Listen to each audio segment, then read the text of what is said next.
दुनिया और आखिरत की नेमतों में एक बुनियादी फ़र्क है। दुनिया की नेमत में पायदारी नहीं है, कॉन्स्टेंसी नहीं है, इस्तिक़लाल नहीं है, दवाम नहीं है। आखिरत की नेमतों में वल आखिरतु खैरुन व अबक़ा, वो पायदार है। यहाँ क्या होता है, या तो नेमत वाले से नेमत छीन जाती है या नेमत वाला खुद मौत के घाट उतर जाता है। दो में से कोई एक अंजाम होता है। या तो सेहत की नेमत छीन जाती है या फिर मौत उसको लुक़मा अजल बना लेती है, या दौलत की नेमत छिन जाती है या आदमी मौत के घाट उतर जाता है। यहाँ कोई नेमत पायदार नहीं। तो जिस तरह इस दुनिया में सेहत की नेमत है, उसी तरह कुछ अवारिज़ भी हैं, कुछ अमराज भी हैं, कुछ परेशानियाँ भी हैं, कुछ आजमाइशें भी हैं। उसके ताल्लुक़ से इस्लाम का रवैया बिल्कुल प्रैक्टिकल है। इसके अंदर क्रिश्चियन मोनास्टिसिज्म के अंदर जैसे तसव्वुर था कि बीमार हो जाओ तो इलाज मत करो। क्यों इलाज मत करो? क्योंकि अल्लाह ने बीमार किया तो वो चाहता है कि तुम बीमार रहो, तो तुम अल्लाह की मर्जी के खिलाफ करोगे। ये तसव्वुर था, लेकिन इस्लाम ने इसको रिफ्यूट किया, इसको रिजेक्ट किया। ये कोई साले तसव्वुर नहीं है, ये तसव्वुर जाहिलाना है, ये तसव्वुर दुनिया से बेरग़बती पर मबनी है। और अल्लाह ताला को अगर दुनिया से बेरग़बती करना होता तो यहाँ भेजता ही क्यों इंसान को? इस्लाम ने कहा नहीं, इलाज करो। दावू या इबादल्लाह, ए अल्लाह के बंदो इलाज करो। अल्लाह के रसूल ने फरमा दिया एक उसूल, मा अंज़लल्लाहु दान इल्ला अंज़ल लहू शिफ़ाअन। अल्लाह ने इस दुनिया में जो बीमारी बनाई है उसका इलाज भी रखा है। अलिमहु मन अलिमहु व जहिलहु मन जहिलहु। कुछ लोग उसको जान लेते हैं, कुछ लोग नावाकिफ़ रहते हैं, लेकिन इलाज मौजूद होता है। हमारा काम सिर्फ इलाज तलाश करना है, इलाज क्रिएट करना नहीं। अगर बीमारी मौजूद है तो उसका इलाज भी मौजूद होगा, बस उसको तलाश करना है, बस उसको तलाश करना है। ये बीमारियां क्यों आती हैं, बीमारियों से क्या मकसद होता है, इसकी तरफ इशारा अल्लाह रब्बुल इज़्ज़त ने उस आयत करीमा में किया है और कुरान में मुख्तलिफ मकामात पर किया है। उस आयत में भी जो मैंने आपके सामने पढ़ी थी, हम तुम्हें आजमाएंगे, तुम्हें आजमाइश में डालेंगे, ये देखेंगे कौन सब्र और शकीबाई का दामन थामे रहता है। तो मेरे दोस्तों और साथियों, इस दुनिया में अब तक 1 लाख से ज़्यादा बीमारियां डिस्कवर की जा चुकी हैं। मालूम किया जा सकता है 1 लाख से ज़ायद बीमारियां इस दुनिया में मौजूद हैं। और बहुत सारी बीमारियां ऐसी होती हैं जो खारजी दवाओं की मोहताज होती हैं। इंसान के अंदर अल्लाह ताला ने क़ुव्वत मुदाफ़ियत रखी है, इम्यूनिटी सिस्टम रखा है। जब उसके ऊपर कोई बीमारी हमलावर होती है तो खुद उसका जिस्म रेसिस्ट करता है, दिफा करता है, उसको हटाने की कोशिश करता है। लेकिन कभी कभी ये सिस्टम काम नहीं कर पाता, तो बाहर से दवाओं की ज़रूरत पड़ती है, बाहर से इलाज की ज़रूरत पड़ती है, बाहर से मेडिसिन की ज़रूरत पड़ती है। इस्लाम ने इसका हुक्म दिया है। ऐसी ही बहुत सी बीमारियां होती हैं जो एपिडेमिक बन जाती हैं, वबाई सूरत इख्तियार कर ली, इन्फेक्टिव होती हैं, मुताद्दी होती हैं, एक से दूसरे को लगती हैं। बहुत सारी वबाएँ आती रहती हैं। चिकनगुनिया की बीमारी, कुछ साल पहले डेंगू की बीमारी, स्वाइन फ्लू की बीमारी, नमूनिया की बीमारी, मलेरिया की बीमारी, कॉलरा की बीमारी, ये सब बीमारियों का आने का स्तर कम तो हुआ लेकिन ख़त्म नहीं हुआ। तो बहुत सी बीमारियां ऐसी होती हैं जो मुताद्दी होती हैं। अल्लाह के रसूल ने फरमाया, ला अदवा वला तियरत वला हामत वला सफ़र। किसी बीमारी के अंदर ये ताकत नहीं है कि खुद से दूसरे को मुतासिर कर सके। लेकिन जिस तरह दुनिया में ज़लज़ले आते हैं, जिस तरह दुनिया में सैलाब आते हैं, जिस तरह दुनिया में आंधियाँ आती हैं, जिस तरह दुनिया में इंसान मरते हैं, मौत आती है एक आजमाइश के तौर पर, इसी तरह अल्लाह ताला की इजाज़त से, उसकी मंशा के मुताबिक, उसकी मर्ज़ी से अपने बंदों को आजमाने के लिए और दुनिया का बैलेंस बाकी रखने के लिए वो कभी कभी वबाई अमराज भी भेजता है, वरना मर्ज़ के अंदर फ़ी नफ्सी ये ताकत नहीं होती। इसलिए अल्लाह के रसूल ने फरमाया, फ़र्री मिनल मज़लूम फ़िरारका मिनल असद। मुताद्दी अमराज में मुब्तला शख्स से ऐसे भागो, ऐसे दूर रहो जैसे शेर से दूर रहते हो।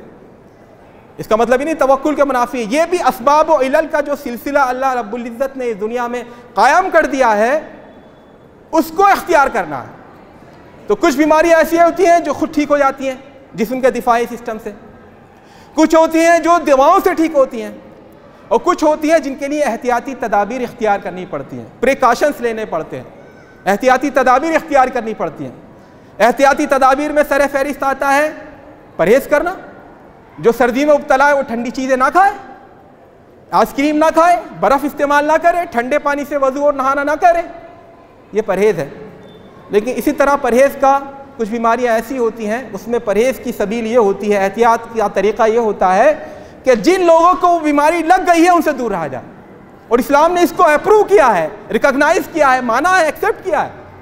फरमाया ला युरदन्ना मुमर्रदुन अला मुसहिन, जो ऊँट बीमार हो, खारिश में मुब्तला हो, उसको उन ऊँटों के साथ मत बांधो या उन ऊँटों के साथ पानी मत पिलाओ जो ठीक ठाक है। इसलिए अल्लाह के रसूल ने फरमाया अगर किसी इलाके में ताउन फैल जाए, इज़ा समिअतुम बित्ताउनी यक़उ बिअर्दिन फला तदखुलू फ़ीहा व इज़ा वक़अ ताउन व अंतुम फ़ीहा फला तख़रुजू मिन्हा। बड़े बड़े साइंसदान आज इसका एतराफ़ कर रहे हैं इस हिदायत का कि काश इस हिदायत पर अमल होता।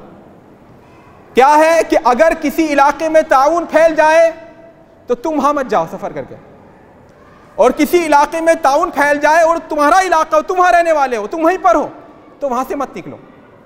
क्यों मत निकलो? जितने लोग अगर बीमारी में मुब्तला हैं, प्लेग में मुब्तला हैं, ताउन में मुब्तला हैं, अगर सही सेहत वाले सबके सब छोड़कर भाग जाएंगे तो उनका इलाज कौन करेगा?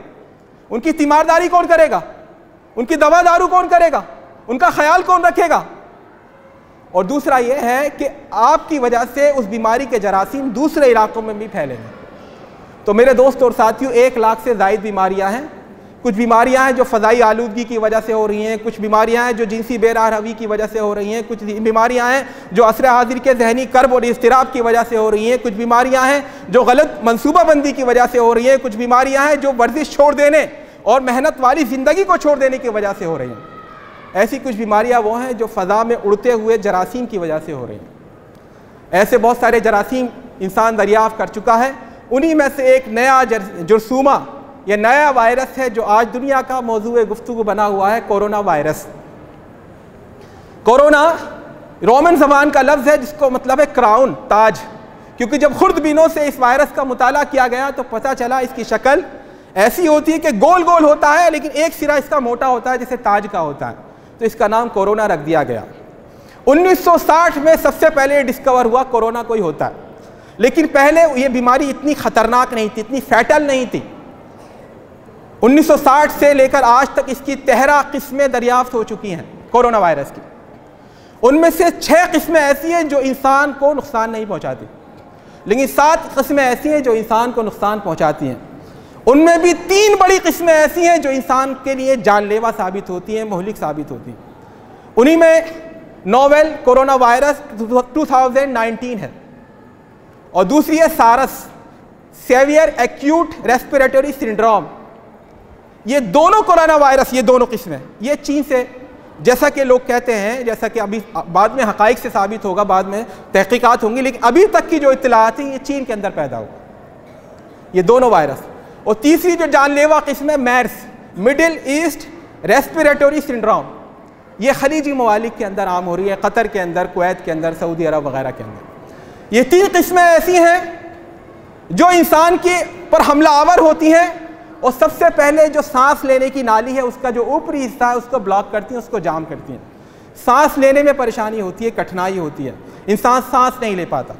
उसके बाद धीरे धीरे अंदर जाती हैं और दीगर नुकसानात करती हैं। और चूंकि अब तक इसका कोई वाइटल वैक्सीन नहीं आ पाया, कोई जिनोइन वैक्सीन नहीं आ पाया, कोई एंटीडोट नहीं आ पाई अब तक जिससे पता चल सके, जिससे इस बीमारी का इलाज। अब तक लोग अतिब्बा लगे हुए हैं, मेडिकल साइंस के से वाबस्ता लोग लगे हुए हैं, लेकिन अब तक इसका कोई कारामद और इसका अटल इलाज जो है, कोई जिनको निशाने पर बैठने वाला इलाज अभी तक दरियाफ्त नहीं कर सके।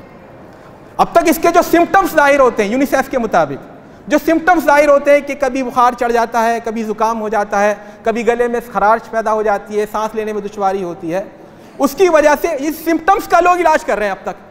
तो कहीं कहीं ये सिम्टम्स ख़त्म हो जाते हैं तो रिकवर हो जाते हैं, सेहतयाब हो जाते हैं, लेकिन कभी कभी ये सिम्टम्स ख़त्म नहीं हो पाते और बढ़ते चले जाते हैं और इंसान जान से हाथ धो देता है। ऐसा नहीं है कि इससे बड़ी बीमारियां दुनिया में मौजूद नहीं है, कैंसर इससे बहुत बड़ी बीमारी है।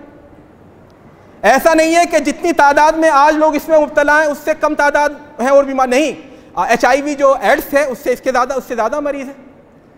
उसके बावजूद इसके ताल्लुक से इतना हवा क्यों है, इतना डर, इतना खौफ, इतना हरास, इतनी दहशत क्यों है? इसकी 2 वजह हैं। एक तो ये कि इसका इलाज अभी तक दरियाफ्त नहीं हुआ, चाहे इलाज इतना महंगा हो। इसलिए मालदार जो तबका होता है, क़यादत वाला तबका जो होता है, नेता लोगों का जो तबका होता है, वो बेफिक्र रहते हैं कि हमें कैंसर भी होगा तो हम इलाज करा लेंगे, चाहे जितना महंगा सही, लेकिन चूंकि इसका भी इलाज दरियाफ्त नहीं हुआ। और दूसरी वजह यह है कि ये ख़ास तौर पर ऊंचे लोगों को, जो वीआईपी तबका है, जो इलाइट तबका है, उसके लोगों को निशाना बना रहा है। ऐसा नहीं नीचे भी नहीं है। जो तरक्की याफ्ता ममालिक है, चीन है, जापान है, अमेरिका है, जर्मनी है, फ्रांस है, जो बड़े बड़े ममालिक है जिनका दुनिया लोहा मानती है और मेडिकल साइंस में जो गर्दन कड़ा कर चलते थे, लेकिन अल्लाह ताला ने एक छोटा सा जुर्सूमा भेज दिया और सबकी गर्दनें ढीली हो गई। तो मेरे दोस्त और साथियों, ऐसा नहीं है कि बीमारी इससे पहले इससे ख़तरनाक बीमारियां नहीं आई, लेकिन इसको ख़ास तौर पर चूंकि इसका निशाना सब बन रहे हैं और ख़ास तौर पर वो लोग बन रहे हैं जो ऊंचे तबके के लोग हैं। ये तो बाद में तहकीकात होंगी कि वही लोग क्यों बन रहे हैं, जो कहीं प्रेसिडेंट है, जो कोई बहुत ऊंचा खिलाड़ी है, जो किसी फिल्मों का बहुत बड़ा सितारा है, जो बहुत बड़ा मल्टी मिलियनायर है, वो सब लोग इसका निशाना बन रहे हैं। ऐसा क्यों है ये अल्लाह बेहतर जानता है। इस्लाम ने तो सिंपल सा कहा है कि इलाज करो, और अल्लाह ताला ने जो बीमारी नाजिल की है उसका इलाज भी नाजिल किया, और एहतियाती तदाबीर इख्तियार करो, परहेज करो। जिस इलाके में अगर कहीं कोरोना वायरस फैल रहा है, कहीं बीमारी फैल रही, वहां मत जाओ, लेकिन कहीं फैल चुका है तो वहां से हटो मत। अल्लाह के फरमाया, लैसा मिन अब्दिन यक़उ ताउन फयमकुसु फी बलदिही साबिरन मुहतसिबन यअलमु अन्नहु लन युसीबहु इल्ला मा कतबल्लाहु लहु इल्ला कान लहु मिस्लु अज्र शहीद। कोई बंदा ऐसा नहीं कि अगर उसके इलाके में कोई एपिडेमिक, कोई इन्फेक्शियस बीमारी फैल जाए, कोई वबाई मर्ज फैल जाए और वो वहां से ना हटे और इस नियत को रखे, सब्र करता रहे, ये नियत रखे कि अल्लाह ताला ने जो तकदीर में लिखा होगा वही होगा, तो उसको शहादत का अजर दिया जाए।